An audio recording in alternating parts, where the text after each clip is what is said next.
Hello everyone, welcome back to another video. As some of you may know, I am a speedrunner and have recently gotten into New Super Mario Bros. U Deluxe. Today, I've decided to rank the 4 games in the New Super Mario Bros. Series. This will include New Super Mario Bros. For the DS, New Super Mario Bros. Wii, New Super Mario Bros. 2 for the 3DS, and New Super Mario Bros. U Deluxe. This will not include New Super Luigi U, New Super Mario Bros. U for the Wii U, or New Super Mario Bros. Wonder. I will just count U and U Deluxe as the same game. I will not be counting Luigi U, as even though I recognize it as a separate game, it's not Mario, so I will be excluding it. I also will not be ranking New Super Mario Bros. I just said I will not be ranking Super Mario Bros. Wonder because it is actually not part of the New Super Mario Bros. Series. This list will only include the 4 games previously mentioned. So I took a lot of time and thought about this. I have played through all these games at least once in completion. There were 2 games in the middle at 2 and 3 of this list that I was having an especially hard time with. I'm like in the back of my mind for days. I was just while I was doing other stuff at like work and stuff, I would just kind of debate between these 2 games, just which one was better. However, number 4 and number 1 were pretty easy choices for me. But before we get in, one last reminder that this is my opinion and I value it just as much as anyone else's. I'd love to hear everyone else's thoughts and discuss them in the comments. So if you think my list sucks, I'd love to hear different perspectives on this. Alright, let's get started. Alright, starting at number 4, we have New Super Mario Bros. 2 for the 3DS. This game came out in 2012 and despite being called 2, was the 3rd game in the series. This game featured some interesting features and power-ups. The main focus was on coins, which actually ultimately hurt this game. As many of you know, 100 coins gives you a 1-up. Every time you get 100 coins, another 1-up. It's pretty simple like that. This gave you an incentive to collect coins and make risky moves in order to collect them. However, it was simply too easy to collect coins in this game. So easy that by the time you were nearing the end of the game, you might as well have had unlimited 1-ups. Seriously. I got this game on release when I was 8 years old, and even then it took me 2 days to beat the game. Way too easy. The final boss battle was also relatively underwhelming. It was just jumping from platform to platform and avoiding Bowser's Claw. This game also featured only 6 main worlds instead of the 8 in the other 3 games. So it had the 3DS had 6 main worlds and 3 extra worlds, but you didn't need to beat these 3 extra worlds to beat the game. And they involved cannons to unlock them. So, although content-wise, it matched up with the others in the series quantity-wise, the extra worlds just didn't seem as essential since you didn't need them to beat the game. This game honestly felt like an attempt at just putting the Wii version on handheld, but except missing some of the features that made the Wii so fun. Overall, though, despite my complaints, I still had fun in this game, although it is by far the most forgettable in the series. Number 3. New Super Mario Bros. U/Deluxe. Next on our list, we have likely the last installment in the series. I had a really tough time choosing between this one and number 2 as I mentioned in my intro. I ultimately went with this being number 3 due to a few reasons. The first was that with this game coming later in the series, it felt less fresh compared to the first 2. It lacked anything really exciting. Besides the scroll power-up, other than that, there wasn't anything like really innovative. However, while that does not sound intriguing, this game was still really good. It had some of the best level design and the layout of the map being connected as one instead of traveling with cannons to get from world to world or having to click on the world on a map. You could just run between worlds, like going from the end of World 1 castle, running to World 2. Well, it's not that essential. It just feels nice to have the whole map connected. So I think that it deserves some credit for that. Also, as I previously mentioned, instead of having cannons, the secret exits unlocked secret levels that you had to beat in order to skip to the other world.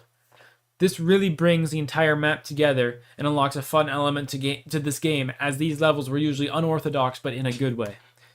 An example would be the World 5 secret level where you're jumping on the Beatles, or I think it was World 4 where you have that the Beanstalk level. So those were just ones that came to mind, but it was really fun.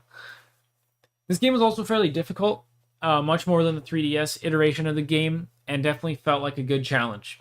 However, on the flip side, some levels were kind of tedious. One that stands out is the World 7 airship. It moves insanely slow and is a drag to get through. I also found World 8 to not be as hard as expected compared to the rest of the game, especially the last two levels being underwhelming. The final boss battle did not compare to Wii at all, in my opinion. But overall, this game was really fun. It wasn't really groundbreaking, so it doesn't have the motion that the first two had, nor did it have the nostalgia factor. It was a really well done game. Arguably, could be the most well done in the whole series. It just suffered from coming late in a series that was becoming stale. Number 2, New Super Mario Bros. Wii. Next on our list, we have the one that I have the most time played on by far. I played it the most growing up. It was one of the games I got with my Wii when I got it as a Christmas gift in 2009, along with Wii Sports and Mario Kart Wii, making it one of the most important games from my childhood. Besides the nostalgia factor, this game introduced two of the best power-ups in the series, Penguin and Helicopter. It also introduced 4-player multiplayer, which made for fun nights with your family and friends. This game also marked the returns of the Koopalings as bosses. The castles were all memorable levels, especially the World 7 ones with Ludwig. Those ones I remember as a kid just being, I thought it was the coolest thing ever. Both the tower and the castle were just awesome. World 8 was solid, and the final boss battle was the best in the entire series, in my opinion. One gripe I had was that since this game was designed for multiplayer, the levels felt a little empty. When playing single player, since there was so much space that was kind of being wasted on the map. Difficulty-wise, it was easier than New Super Mario Bros. U in the DS version, but still presented some challenging levels. World 9, especially 9-7, is notoriously one of the most challenging levels in the series. This game may be arguably not as good as New Super Mario Bros. U level-wise, but it does have it beat in terms of how fresh it felt when it released. It was a great sequel to the DS version. Worlds 3, 5, and 7 were standouts for me. However, I felt all the worlds were fun to play, and there wasn't really any levels that I dreaded. So, overall, this was a great game that came at a great time. And finally, at number 1, we have New Super Mario Bros. For the DS. This game tops the list, which should be a surprise to nobody. This game came at a time when Mario fans were begging for a new side-scrolling Mario game, and boy did they get it.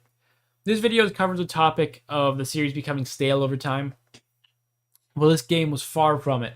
It felt like a fresh breath air. This game featured countless new features. All the minigames featuring Mario, Luigi, Wario, and Yoshi were so much fun. I still have memories of that Luigi poker game. How could I forget all of my gambling debts from that? I still owe that guy money.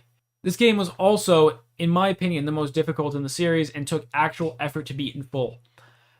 I remember being stuck on World 8 for the longest time. I couldn't get past like the final 5 or so levels like forever, while all the other games didn't give me this challenging feeling. Another fan favorite from this was the unforgettable Mario vs. Luigi mode. And of course, how could I forget the blue shell power-up? It was not as fun to use at times as it did get out of control, but it is ingrained in all of our memories permanently.